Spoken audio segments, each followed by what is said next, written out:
I just think it's complete hyperbole in that respect. I mean, it seems to me that every single conflict the UK finds itself involved in, or potential conflicts, at some point, either the media or the government will roll out the scenario of Munich. We saw it over Iraq. We saw it actually over Suez as far back as that. We've seen it over Syria. We're now seeing it over Ukraine, where people just try to draw parallels and say, look, if we don't act, then we're going to find a situation that we were in 1938, where we appease this kind of fascist regime. And I just don't actually think it's a sensible way to go around having the debate by inflaming things in that way. I mean, I have to say, I think there are going to be look, I don't know if an invasion is imminent. I think Putin would be a bit stupid, frankly, to invade Ukraine. But it seems to me, with the level of certainty that people are suggesting that it's going to happen, there's going to be a few people left with egg on their faces if it didn't happen. I mean, this idea that, as Arlene said, we can even predict the day that it's going to happen, I think is a little bit over the top. And it seems to me, actually, when you read the reports of what Ukrainians themselves are saying, including government figures in Ukraine, they seem quite nonplussed by the whole thing. So when you have Western politicians saying, look, we've seen evidence suggesting that an invasion's imminent, and you hear senior government figures in Ukraine saying, would you mind sharing that evidence with us because we're not aware of it, you have to wonder whether or not what's being reported is accurate, frankly.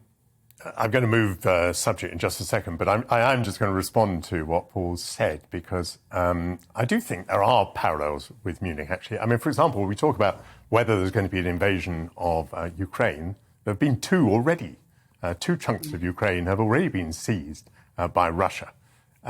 We do need to remember that this is the same Russia that invaded Hungary in 1956 and Czechoslovakia in 1968.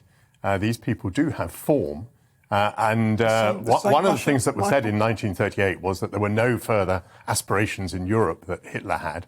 It's pretty clear that Putin does have further aspirations in Europe. Now, I'm not saying we should go to war over it, which was the choice in 1938, but that this person at some point needs to be resisted, I think, is without doubt.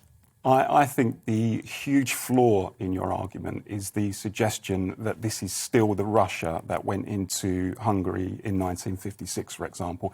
I think actually Russia today is, undoubtedly it's a corrupt country, and Putin is a despot, there's no doubt about that. But the idea that today's Russia is A, politically aligned with the Soviet Union, I think is wrong, and B, has anything like the power of the Soviet Union, I think is simply wrong. I think today's Russia is a very different kind of country. And we have to look at, frankly, America's record. When America talks about countries being sovereign and Russia not interfering with countries on its border, America has been doing that since the Second World War. America has intervened in Latin America, for example, time and time again when a Latin American country decides to elect a government that doesn't work to America's interests or that America doesn't like.